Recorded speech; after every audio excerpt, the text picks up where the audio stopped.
dessa forma online, continuando os trabalhos com o nosso curso de hoje, o Homem Integral.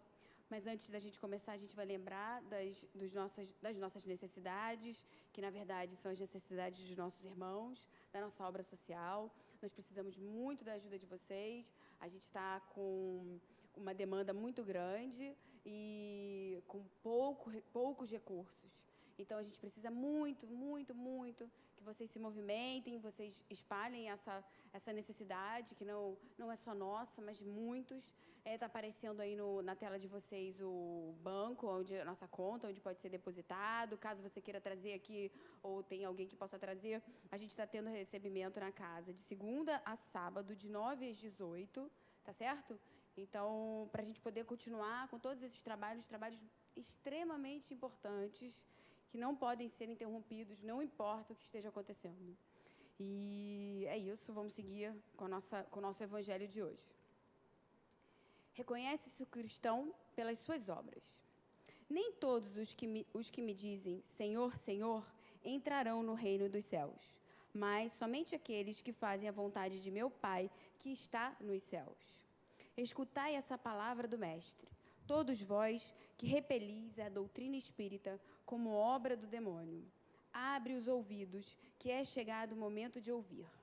Será bastante estar a serviço do Senhor para ser um fiel servidor seu? Bastará dizer, sou cristão, para que alguém seja um servidor do Cristo? Procurai os verdadeiros cristãos e os reconhecereis pelas suas obras. Uma árvore boa não pode dar maus frutos, nem uma árvore má pode dar frutos bons. Toda árvore que não dá bons frutos é cortada e lançada ao fogo. São do Mestre essas palavras.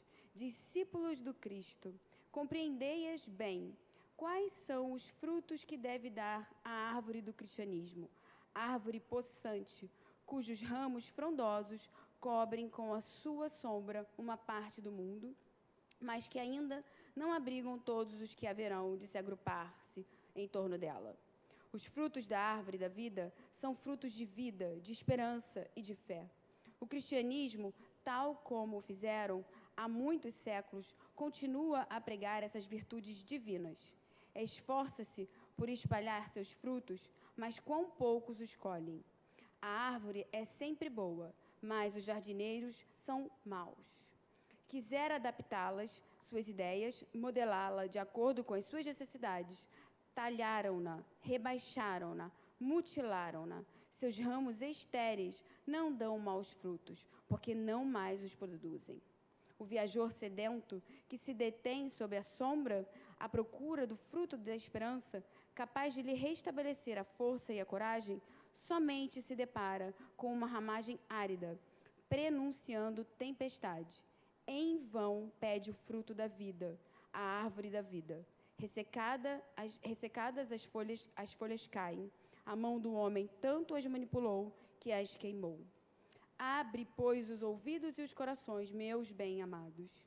Cultivai essa árvore da vida, cujos frutos dão a vida eterna. Aquele que a plantou vos convida a tratá-la com amor, de modo a poder desvê-la, dando frutos divinos em abundância.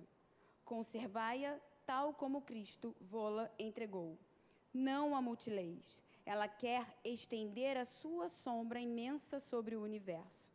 Não lhe corteis os galhos. Seus frutos benfazejos caem abundantes para alimentar o viajor sedento que deseja alcançar o fim da jornada. Não amoenteis esses frutos para os armazenar e deixar apodrecer, a fim de que não sirvam a ninguém. Muitos são os chamados e poucos os escolhidos. É que há monopolizadores de pão da vida, como há usar do pão material. Não sejais do número deles. A árvore que dá bons frutos deve distribuí-los para todos. Ide, pois, procurar os que estão famintos, levai-os para debaixo da copa da árvore e partilhai com eles do abrigo que ela oferece. Não se colhem uvas nos espinheiros. Meus amigos, afastai-vos dos que vos chamam para vos apresentar as sarças do caminho. segue os que vos conduzem à sombra da árvore da vida. O divino Salvador, o justo por excelência, disse: as suas palavras não passarão. Nem todos os que me dizem, Senhor, Senhor, entrarão no reino dos céus, mas somente os que fazem a vontade de meu Pai, que estás no céu. Que o Senhor de bênçãos vos abençoe, que o Deus da luz vos ilumine, que a árvore da vida vos ofereça abundantemente seus frutos. Crede e orai. Simeão. Nossa. Jesus, amado Mestre, neste momento, solicitamos a sua presença, o seu amparo, a sua intuição. Que os bons espíritos nos usem. Que possamos fazer aquele trabalho que nos propomos, junto a Ti, como discípulos do Mestre. Agradecendo por esta tarde e pedindo, Mestre, fica conosco, graças a Deus. Bom, gente, eu que estava dando esse curso esses 2 dias, né, porque a nossa querida e amada não estava podendo vir. Mas, olha só, uma boa discípula é uma boa discípula. Vem para cá, e eu vou para lá. Vem. Vocês ficam com Luzia. Chabuba. Ai, ai. Boa tarde, companheiros. A gente vai aí, cada um, se ajustando, né, na medida do possível, para não haver interrupção no nosso pensamento, que é a origem, né, a matriz de tudo que a gente vivencia, está no nosso pensamento. Então, esse trabalho de saúde, de cura, de vacina, de fortalecimento pelo pensamento, não pode ser realmente interrompido, e cada um vai dando aqui o seu melhor, né, que pode fazer. A Tati já falou aí da necessidade de apoiarmos a obra social Mãos Unidas, uma vez que as fontes, né, de renda da casa estão interrompidas, né, todo o público que circula não está podendo estar aqui. Então, vamos ter consciência disso, ser mais presentes. E também me pediram para lembrar dos atendimentos pelo WhatsApp, atendimento fraterno. Então, se alguém estiver precisando, né, de uma palavra de bom ânimo, de estímulo, de sustentação, ou só de um ouvido que acolha o seu sofrimento nesse momento, pode enviar uma mensagem de texto para um desses números que vocês estão vendo aí na tela. Bom, ao invés de caminhar com a nossa progressão dentro do livro, eu fiquei esses dias todos ruminando a necessidade de fazer uma revisão, porque no momento em que nós começamos a estudar esse livro, nós estávamos num momento existencial completamente diferente, embora pelos caminhos da intuição a gente já tivesse percebendo que estava sendo preparado para uma coisa inteiramente nova e desafiadora. Então, achei importante fazer uma revisão. E eu estava pensando nisso, faço uma revisão ou progrido com a programação, quando eu me deparei com esse texto da Joana, dentro da nossa parte, da primeira parte do livro, O Homem Integral, Fatores de Perturbação, Joana dizendo, urge uma revisão de conceitos. Então, as dúvidas cessaram e nós vamos partir para essa revisão de conceitos, que nos propicia uma mudança de conduta, que nos propicia um reestudo da coragem, para a imediata aplicação no organismo social individual necrosado. Parece que ela escreveu agora, nesse momento, para cada um de nós, e a gente só precisa seguir, né? Como é bom saber que a gente tem essa condução, saber que a gente tem essa presença espiritual tão forte, que ouve aos apelos do nosso pensamento. Então, essa revisão de conceitos, na verdade, nós já começamos no ano passado. Então, quem quiser fazer uma visita à programação do curso da obra de Leon Denis, que está aí na playlist do site do Seja Barra, o que nós fizemos foi revisitar cada um dos postulados da doutrina espírita, um por um. Imortalidade, comunicabilidade, ideia de Deus, procurando reunir subsídios da ciência, da filosofia, da própria doutrina espírita, para consolidar em nossos corações aquilo que nós precisamos ter bem consolidados para poder enfrentar essa situação da melhor maneira possível. Na época, quando eu conversava com as pessoas aqui presentes sobre a necessidade de consolidar em si mesmos esses princípios da doutrina, eu pensava naquelas dificuldades que nós temos no dia a dia, com aqueles que nos questionam sobre sermos espíritas, como acreditamos nisso, por que acreditamos nisso, por que seguimos isso e não aquilo. Pensava nas contestações filosóficas, enfim, mas essa consolidação dos postulados, nesse momento, não preciso morder o microfone, essa consolidação desses postulados realmente foi já uma preparação. E a escolha desse livro, O Homem Integral, eu não tive nenhuma participação na escolha desse livro.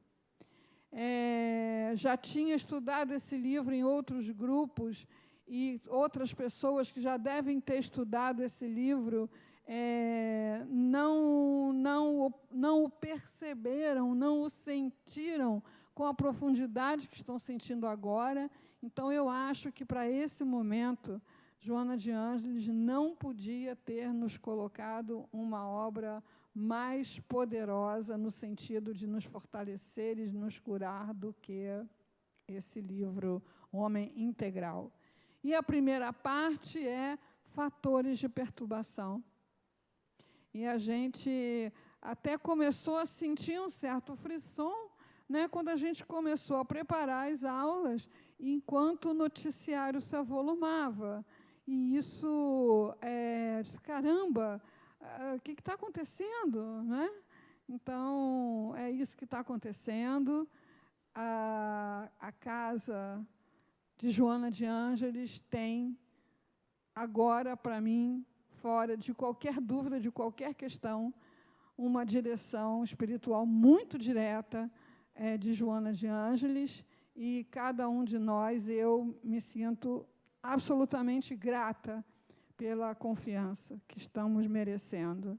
Então, nós transmitimos daqui, Tati transmite daqui, Jaqueline trabalhando ali, Janaína trabalhando ali na ilha,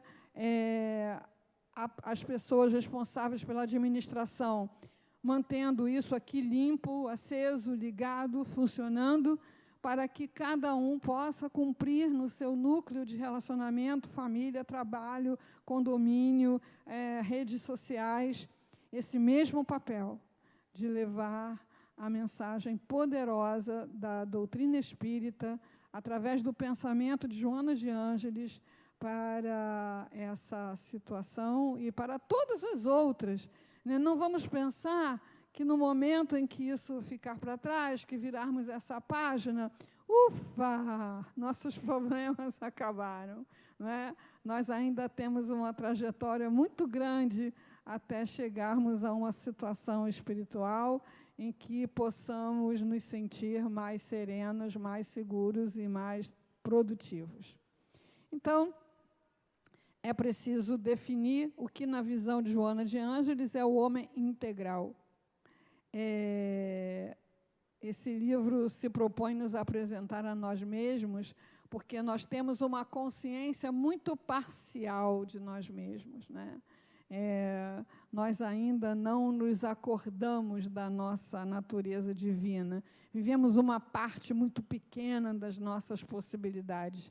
Então, esse livro se propõe a nos ajudar a integralizar, quer dizer, tornar parte da nossa consciência, porque da nossa natureza nós já somos parte da natureza divina, mas não temos consciência disso, tornar parte da nossa consciência essa integralidade, integrar isso a cada um de nós.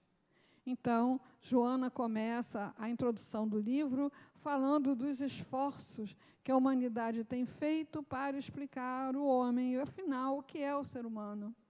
Então, as diversas áreas de pensamento, ciência, filosofia, psicologia, religião, vêm dando as suas contribuições, e nas aulas que nós chegamos a gravar e que estão na playlist, a gente comentou cada uma delas, né?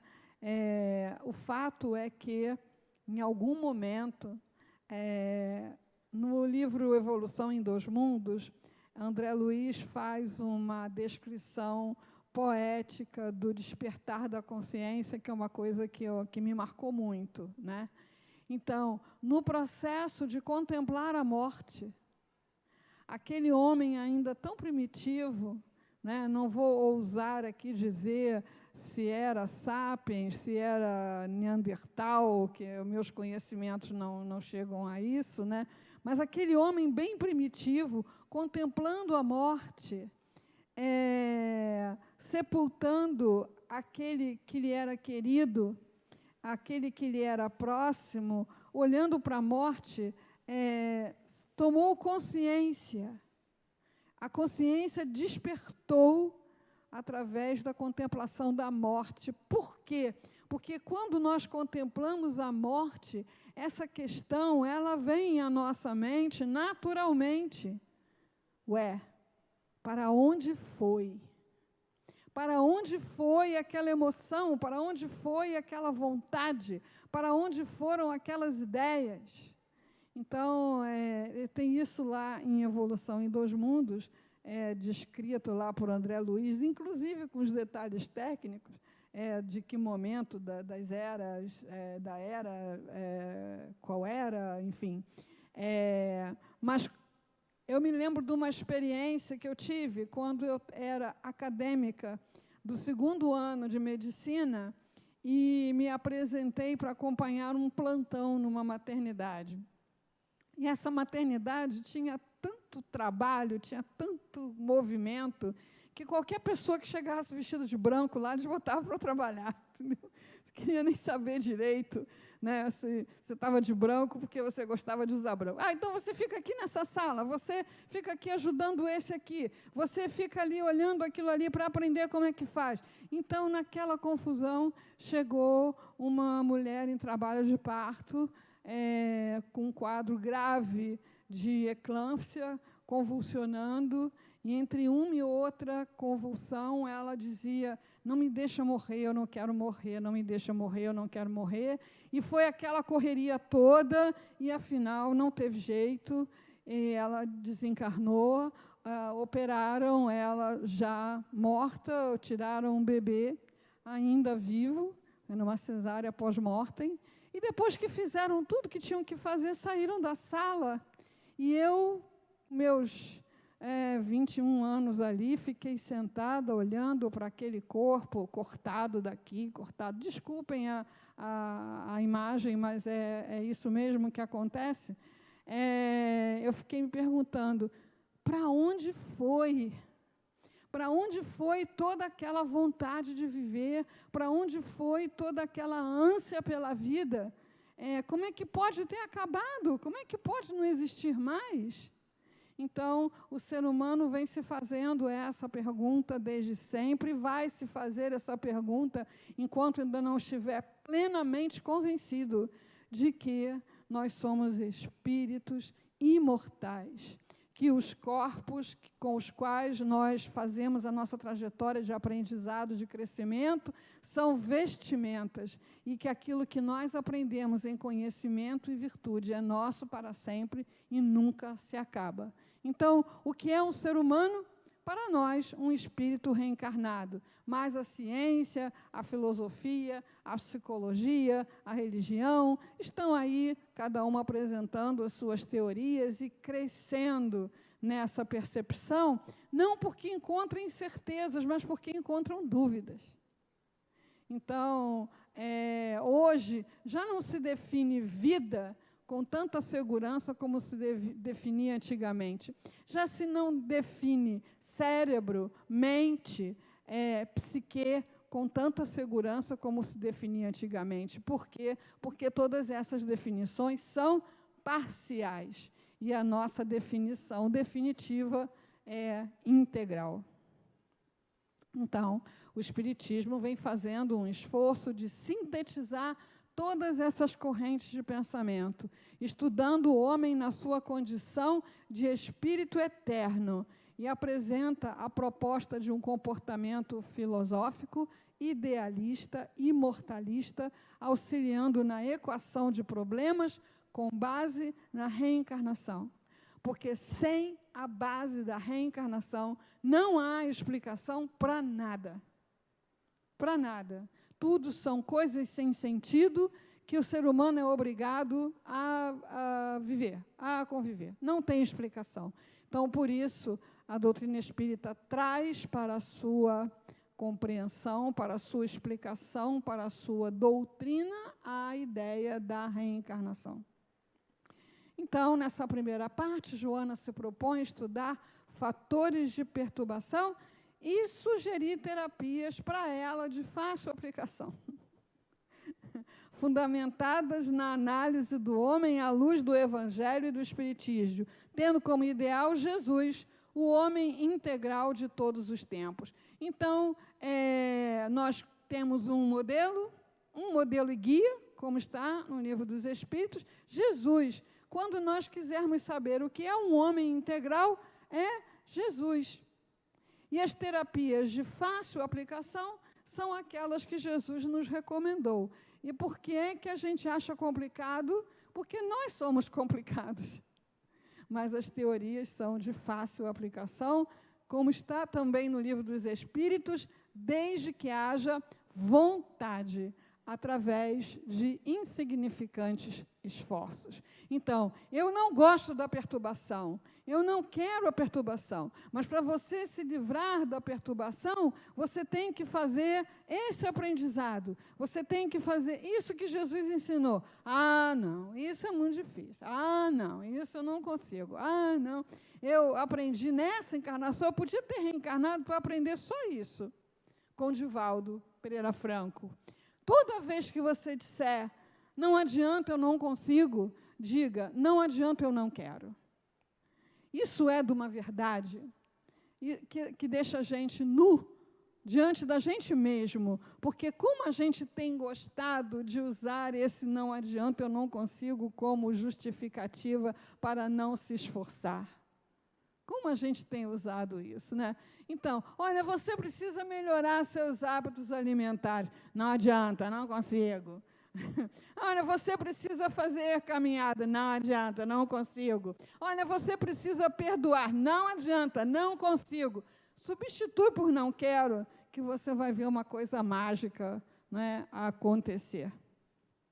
Então, as causas de perturbação, né, enumeramos algumas aí, seguindo também o texto de Joana, guerras, racismo, desigualdade, materialismo, pessimismo, destruição do meio ambiente, indiferença. Então, como é que nós podemos querer ter uma vida tranquila, ter uma vida serena, ter uma vida só de bons momentos, quando nós alimentamos, fomentamos, em alguns casos, apenas permitimos que hajam guerras, racismos, desigualdades, exclusão, materialismo selvagem. O pessimismo saiu com tanta emoção que saiu com 3 S's. Destruição do meio ambiente e indiferença. Então, a finalidade da perturbação, seja ela qual for, é provocar uma imediata, urgente reação emocional, cultural, religiosa e psicológica. Juro por Deus, gente, isso está no livro da Joana, escrito na década de 70. Então, temos aí toda uma perturbação cujo objetivo é provocar uma imediata, urgente reação emocional, cultural, religiosa, psicológica. Vai ter que mudar, agora tem que mudar. Então, a finalidade, né, da perturbação é fazer com que o homem busque valores soterrados no íntimo, que é a razão da sua existência corporal. Às vezes a gente nunca parou para pensar, por que eu reencarnei?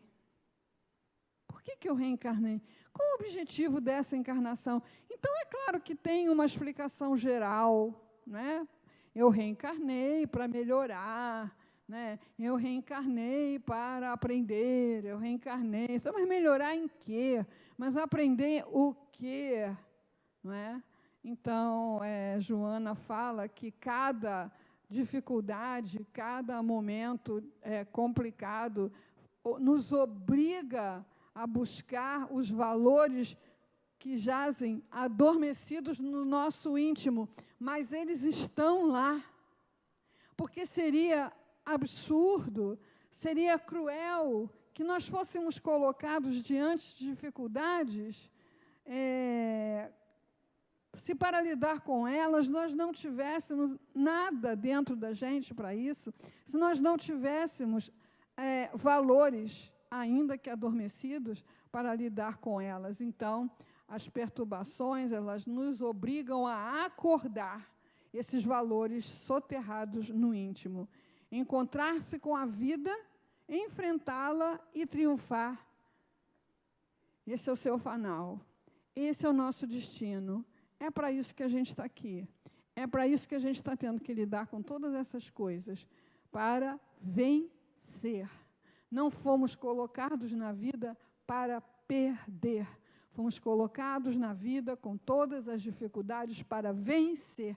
E temos esse material para vencer. Só que ele está lá, encoberto, por uma série de maus hábitos, e até mesmo do hábito de não pensar, né? Então, enfrentando os fatores de perturbação, o homem voltará a encontrar-se consigo mesmo. A grande noite que constringe é também o início da alvorada que surge. A gente pode, não é, pensar nessa frase até como um mantra, né? A grande noite que constringe é também o início da alvorada que surge. Isso nos alimenta a esperança, nos fortalece e substitui aqueles pensamentos de desânimo, de desistência, que muitas vezes nos invadem. Então, o primeiro fator de perturbação que Joana estuda, aborda, é a rotina. É claro que existe uma rotina necessária ao funcionamento de todas as coisas. Então, por exemplo, existe uma hora para a gente vir aqui gravar. Existe uma necessidade das coisas estarem arrumadas, colocadas, dispostas, para que a gente possa não só gravar, como transmitir. É preciso que haja toda uma rotina de organização em qualquer lugar, numa casa espírita, numa empresa, numa casa, precisa ter uma rotina. Mas essa rotina que é fator de perturbação é a acomodação. Acomodação como um mecanismo de defesa. É tão clichê, né? Aquela história do lugar de conforto. É tão clichê, eu acho que não tem nenhuma pessoa reencarnada que nunca tenha ouvido falar nisso, né? É o lugar de conforto. Então, essa acomodação a um lugar de conforto. Uma vez me veio essa imagem, né? Às vezes o lugar de conforto é uma cama de prego. Mas eu já conheço aqueles pregos, entendeu? Eu já sei qual que espeta mais, qual que espeta menos, qual que é marrom-budim, então já me acomodo ali, né? Mas é uma cama de prego, e quem disse que eu sou obrigado a dormir numa cama de prego? Então sai daí, sai dessa cama de prego. Ah, não, vai que eu encontro uma cama de prego pior que esse, né? Então, essa acomodação como medo de não dar conta dos desafios existenciais, criam uma rotina que é fator de perturbação. Então, como é que a gente vê isso acontecer? A pessoa estabelece poucas metas. Uma vez conquistadas, a pessoa, passa a viver aquele seu dia a dia, sem se preocupar com continuar crescendo, evoluindo, aprendendo, experimentando, né? Durante muito tempo, né, as mulheres tinham como meta o casamento.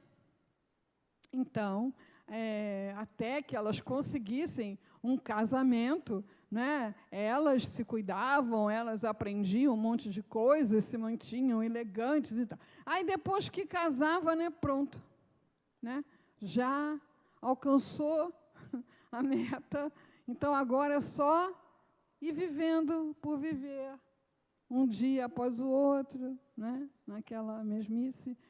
Uma coisa que está muito na moda hoje em dia, não é? É o concurso público, né? Eu preciso passar num concurso público, porque se eu passar num concurso público, eu não me preocupo mais com emprego, com garantias sociais. É muito bom. Agora, se você passou num concurso público e ali se acomodou numa função que não te obriga a aprender mais nada, que não te desafia, que não te dá caminhos para expandir, para criar, para aprender, se você mesma não se coloca um outro degrau, ali é uma acomodação destinada a fazer isso que ela está falando, aí matar o entusiasmo de viver. Então, a gente contempla, né, todos os dias, né, pessoas que não querem morrer de jeito nenhum, elas não querem morrer, mas também não sabem para que querem viver. Aquela coisa que a gente trabalha no método de autocura, não é? O projeto pessoal.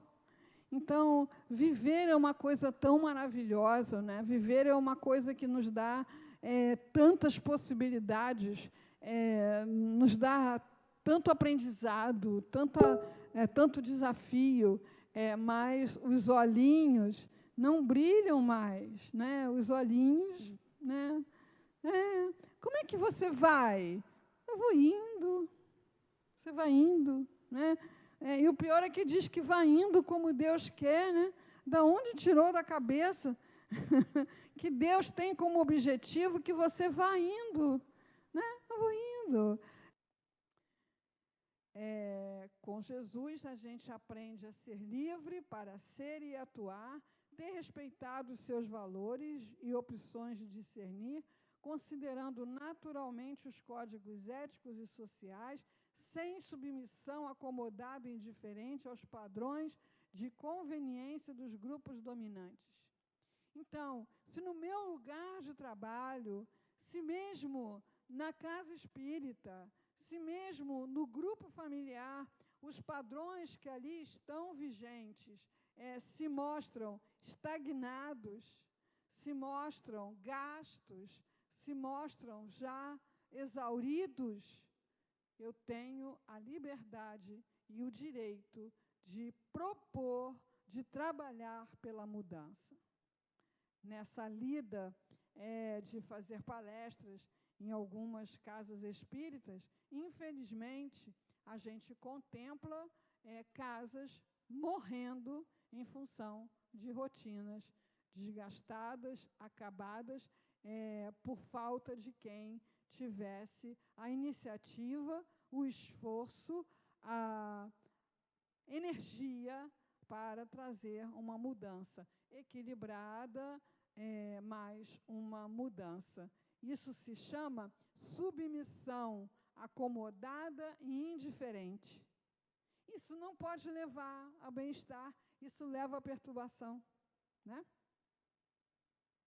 Então, Jesus induz as criaturas a dar passos mais largos e audaciosos do que aqueles que levam na direção de breves objetivos da existência apenas material.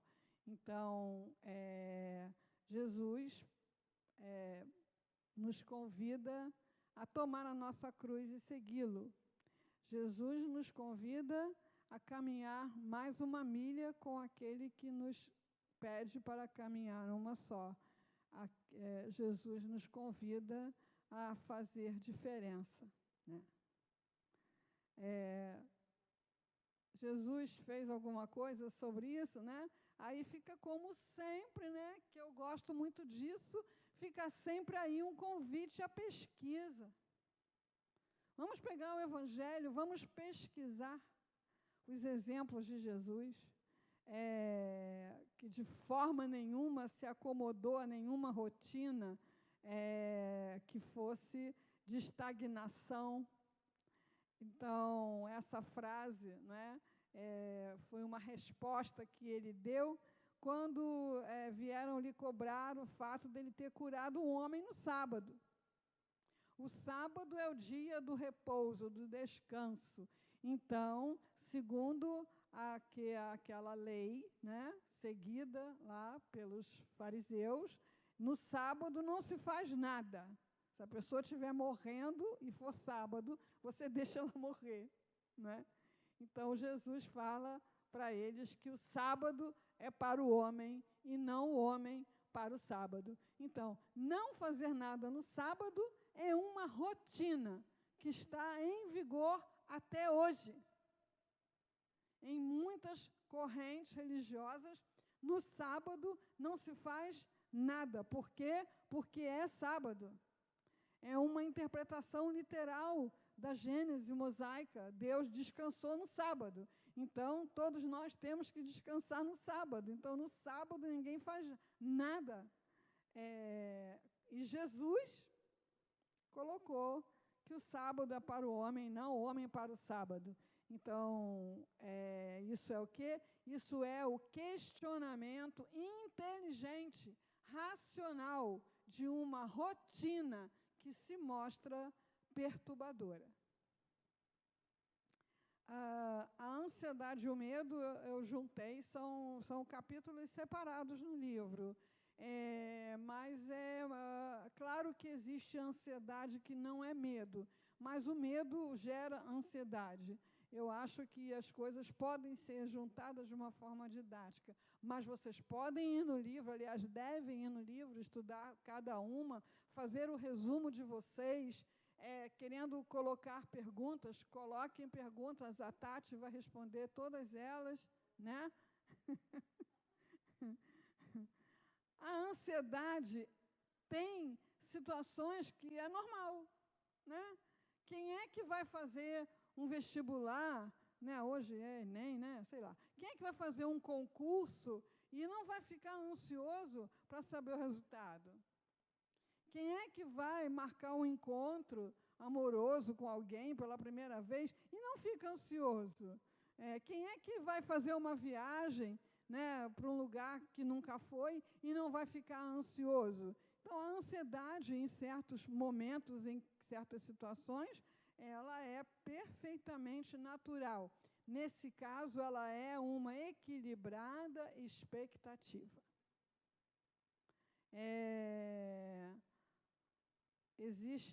Tem aqui uma frase que eu estou encontrando dificuldade de fazer a conexão, mas ela, em si mesma, já nos dá toda a causa da nossa ansiedade. Porque nós só estamos tranquilos, nós só estamos relaxados, nós só estamos à vontade quando tudo está no seu lugar, graças a Deus. Eu hoje estou igual o Roçando Clinge, estou querendo cantar. Sou pior do que ele. Então, assim, quando tudo está no seu lugar, graças a Deus, nós estamos tranquilos. Agora, mudou qualquer coisa, pronto. Né? É aquela correria. Né? Me lembra galinheiro. Né? Aquelas galinhas correndo e se batendo umas nas outras. E as nossas situações existenciais, o nosso dia a dia, mesmo fora dessa situação de exceção que está acontecendo agora, ela é assim. Tudo está sempre no seu lugar, graças a Deus. Tudo está sempre bem, graças a Deus. Tudo está sempre como tem que estar, graças a Deus. Não, porque Deus não quis assim. Né? Se é uma coisa que não existe na criação divina, é a imobilidade. Não existe a imobilidade, nem no micro, nem no macrocosmo. Parece que a imobilidade não é real. É uma ficção que muitas vezes a gente percebe ou se ilude para fazer de conta que aquilo ali vai estar sempre ali daquele jeito. Né? Nós estamos fazendo um trabalho de divulgação do método de autocura há mais de 20 anos. Né? E ao longo desse tempo, muitas pessoas ficam um tempo, vão embora, passam um tempão, depois elas voltam, e passam um tempão, um belo dia elas voltam, ou então elas encontram comigo e dizem assim, olha, Luzia, eu estou me preparando para voltar. E eu penso assim, elas acham que eu vou estar lá para sempre. Elas acham assim, a hora que elas quiserem, precisarem, sentirem vontade, elas vão que eu vou estar lá. Vou estar lá sentada. Ah, que bom que você voltou. Olha, a imobilidade não é desse mundo, nem de mundo nenhum. A imobilidade não é de Deus. Então, tudo é transitório. E essa coisa transitória, essa coisa que muda de lugar, essa coisa que se transforma, essa coisa que muda, nos deixa sempre muito ansiosos e muito perplexos, e muito perplexos mesmo, né? Hoje o meu marido estava falando lá da notícia, né, acho que dono da Ferrari, né, que conversou com o Ayrton Senna 2 dias antes dele morrer, e ele falou que ia para a Ferrari. Aí o cara, puxa, 2 dias antes ele falou comigo que ia para a Ferrari. Mas mudou. A situação mudou, o plano mudou, a vida girou. E às vezes acontece assim, né? Nós encontramos com uma pessoa, né, e tal, e aí a pessoa saiu dali e desencarnou. Mas como é que pode? Estava ali conversando comigo, estava, mas mudou. Então, a gente precisa começar a refletir sobre isso para fazer o quê? Para fazer com que a transitoriedade não nos perturbe, não nos cause ansiedade, que a gente possa encarar esse o movimento. E sabe a que leva essa transitoriedade? A que ela nos leva? Ela nos leva à liberdade. Aonde é que as coisas nada mudam? Em lugar nenhum, né? Mas numa prisão, talvez tenha pouca mudança, mas nós não fomos criados para gaiolas de natureza nenhuma. Tudo muda, e a gente um dia vai gostar disso. Olha só, juro por Deus, está lá no livro, tá? Esta é uma sociedade amedrontada. Urge uma revisão de conceitos, uma mudança de conduta, um reestudo da coragem para imediata aplicação no organismo social, individual, necrosado. Essa frase fez tanto sentido para mim que eu já coloquei lá na abertura em epígrafe, né? Nós precisamos rever os nossos conceitos. Não é para ficar tudo igual, não é para ficar tudo como é para sempre, esteja bom ou ruim para mim, vai mudar. Há quanto tempo a gente está ouvindo tudo passa, hein? Ou isso também passa? Quanto tempo a gente está ouvindo isso? E parece que não se convence. Isso também passa? Passa. Passa. Você quer ficar de mal com a pessoa que você ama, cada um num canto da casa, sem se falar um com o outro? Fica. Agora, não pense que você vai poder falar com ela a hora que você quiser, não. Não pense que você vai poder abraçá-la a hora que você quiser. Agora a raiva passou, agora eu quero abraçar. Não é assim, não. Nós precisamos acordar para o presente, para estar presentes e começar a gostar, né? Aquela situação mudou, que legal. Qual é a situação agora? O que tem agora de novo, né? Então, a ansiedade e o medo devem provocar em nós um trabalho de autodescobrimento. Por quê? Porque a ansiedade e o medo não está nas coisas que estão acontecendo. A ansiedade e o medo estão em nós. Como eu leio, como eu percebo as coisas que estão acontecendo. Vou dar um exemplo bem claro, né? Eu gosto de fazer pergunta para as pessoas e eu capto as respostas, né? Mas com desencarnado eu não sei fazer, mas eu vou fazer assim mesmo. Vocês têm medo de agulha?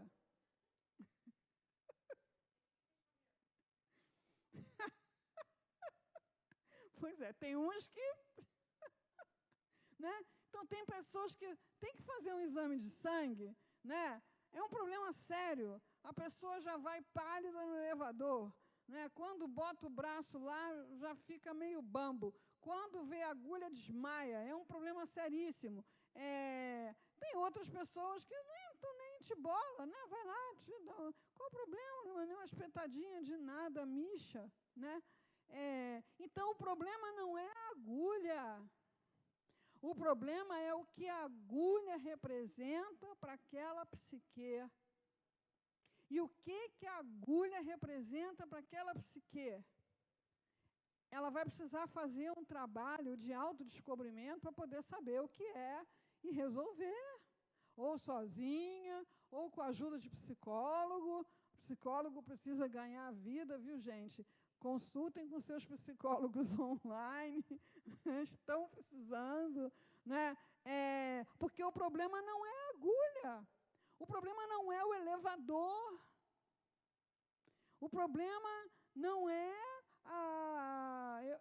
eu falar em público, esse não é o problema é o que estar fechado num elevador significa para a minha psique. O que me expor para falar em público significa para a minha psique. Por quê? Porque está lá dentro, e eu tenho que saber o que é. Então, a ansiedade e o medo não podem ser aceitos como naturais. Me mandaram um post, a gente recebe muitos posts, e não dá para estar verificando a autenticidade de todos. Então, pode ser que essa frase não seja de Madre Teresa de Calcutá, mas poderia ser, para mim fez sentido. Madre, como é que a senhora vive entre pessoas com doenças contagiosas, inclusive com a AIDS, né? Naquele momento que ninguém sabia direito como é que pegava isso, e ninguém queria cuidar dos pacientes com AIDS. E ela foi lá para os Estados Unidos com uma bagagem volumosa, constando de uma bacia, uma toalha e um sabão, para cuidar dos aidéticos. Como é que a senhora se defende? Como é que a senhora faz? Meu filho, eu tenho amor, água e sabão. Então, assim, o problema não é o medo da doença contagiosa. Qual é o medo? O medo é de quê? Então, é claro que o medo de morrer, ele é instintivo, né? Todos nós temos medo de morrer para defender a nossa vida, mas isso em graus, não é, variados, em graus diferenciados, e eu preciso saber de mim, porque o que isso significa para mim. E para o espírita, o que significa morrer? Então, nós temos assim uns exemplos, né, bem apropriados. Um deles é Leon Denis. Leon Denis está sendo homenageado esse mês no Centro Espírita Leon Denis, através das palestras gravadas também, virtuais. E seria amanhã o nosso encontro sobre a vida e obras de Leon Denis. E Leon Denis desencarnou com pneumonia. Então, foi relatado pelos seus biógrafos o que foram aqueles 10 dias do momento em que ele adoeceu até o momento em que ele desencarnou da pneumonia, trabalhando sem parar, para finalizar, para terminar, para fechar, para deixar organizado, para dar ordens, até o último suspiro, entre uma respiração e outra. E por que ele era capaz de fazer isso? Porque a morte não tinha para ele o significado que tem para mim. Então, assim, tipo assim, eu estou morrendo, ok, mas olha, secretária, você tem que mandar o meu rascunho lá para o editor, o meu manuscrito para o editor. Fulana, você tem que dizer isso para não sei quem, avisa o Lei Marie, e não sei o que lá. Sabe por quê? Porque a morte não tinha para ele o significado que tem para mim. Então, por isso, ele não perdeu tempo com medo da morte. Não teve ansiedade pela morte. E o nosso querido Eurípides Barçanufo, que se tornou espírita, graças à leitura do Depois da Morte, do Leon Denis, quer dizer, mais almas assim, né? Que morreu da espanhola, porque se recusou a ficar em casa e queria cuidar dos doentes, mesmo sem ser médico, mas ele era voluntário do atendimento aos doentes. Então, assim, o que o medo da morte significa para você? É aquela coisa a nível de instinto, chega uma coisa ameaçadora, você entra num estado de atenção para se defender, ou é algo que te paralisa, ou é algo que se torna uma doença em si mesma, ou é algo que nos faz fazer coisas paradoxais, tipo, a pessoa recebe a notícia de que tem uma doença incurável, e aí fica com tanto medo de morrer que se mata. É um paradoxo, né? Enfim, então, a ansiedade e o medo nos convidam ao autoconhecimento, para que a gente identifique as nossas reais necessidades, para que a gente conheça a nossa realidade emocional, para que a gente conheça as nossas aspirações legítimas, para que a gente conheça as nossas reações diante das ocorrências do cotidiano, para que a gente conheça o nosso apego aos conflitos de competição humana, da acomodação, para que a gente possa propor uma mudança da própria escala de valores, para que a gente possa abrir espaço para o surgimento de novos significados, para que a gente tenha tranquilidade e confiança, para que a gente expanda a consciência, para que a gente se encontre com o nosso ser imortal, para que a gente se humanize definitivamente vencendo o medo. Não se faz isso sem trabalho de autoconhecimento. Não se faz isso apenas reagindo às situações, sem ter aquele momento em que eu paro e me pergunto o que em mim responde por essa situação, por essa resposta, por essa ansiedade, por esse medo, o que em mim responde por isso. E aí eu vou lá e trabalho com isso. E eu vou lá e dialogo com isso. E aí eu vou me conhecer. E me conhecendo, aquela ideia de que eu tenho de mim mesmo se expande. Quer dizer o quê? Sai do parcial em direção ao integral. Não há... Essa frase é para você também colar na sua testa, né? Não há, em realidade, segurança enquanto se transita no corpo físico. Tranquilidade vem de ideais espiritualistas. Tranquilidade não vem de armas. Tranquilidade não vem de cercas. Tranquilidade não vem de coletes. Tranquilidade não vem de evitamento, de enfrentamento das situações da existência. Tranquilidade vem de ideais espiritualistas. Os mecanismos de fuga, que normalmente a gente vê usar e usa, não é? Droga, álcool, enfim, mecanismos de fuga são incapazes de minimizar e acalmar a ansiedade, de evitar a dor, a doença e a morte. Não dão conta. A única coisa que dá conta de vencer a ansiedade é você se aproximar do ser integral que você é e não permanecer na parcialidade. E Jesus tem alguma proposta para isso? Nesse momento de ansiedade, de insatisfação, de tormento, as lições do Cristo sobre o amor ao próximo, a solidariedade fraternal, a compaixão ao lado da oração. Jesus nos convoca a isso o tempo todo, porque quanto mais eu olho para mim, mais me apego a mim, mais me apego ao ego, mais me apego a esse ser parcial, mais distante eu fico do ser integral que eu sou. E só o amor me faz expandir a consciência. E vamos pesquisar para integrar. Olha, pesquisa. Jesus falou alguma coisa sobre isso? No episódio da barca, eu adoro esse episódio. Adoro, né? Então, estão lá atravessando o mar numa tempestade, os apóstolos enlouquecidos com as ondas e Jesus dormindo no fundo da barca. Eu acho que ele estava fingindo que estava dormindo, para ver como é que eles iam se sair.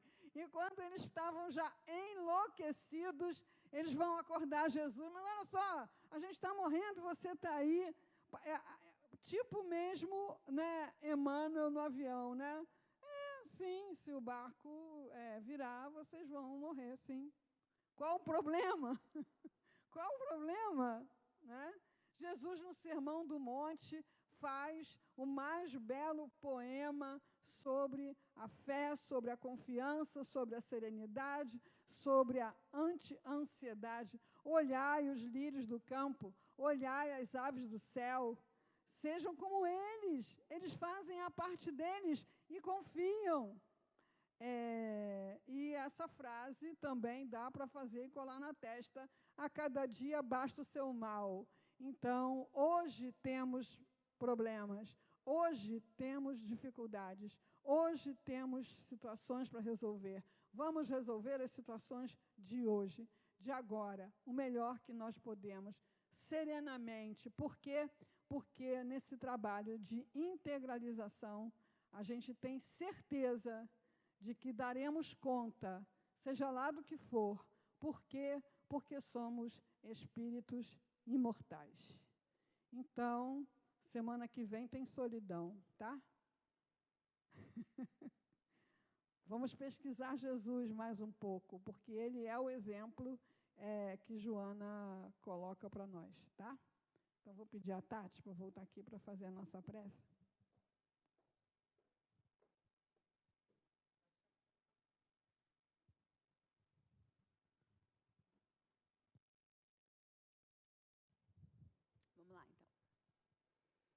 Jesus, mestre amado, querida irmã Joana, espiritualidade que sustenta, que ampara, agradecemos, Senhor, a oportunidade, o momento divino, o seu chamado. Agradecemos a Joana, nossa muito amada, irmã querida, que nos proporciona esse espaço, esse ambiente, que cuida de nós, que protege os nossos lares, que envolve os nossos familiares, o nosso planeta. Que possamos, Senhor, seguir mais um dia contigo. Muito obrigada, graças a Deus. Tchau, gente. Boa tarde.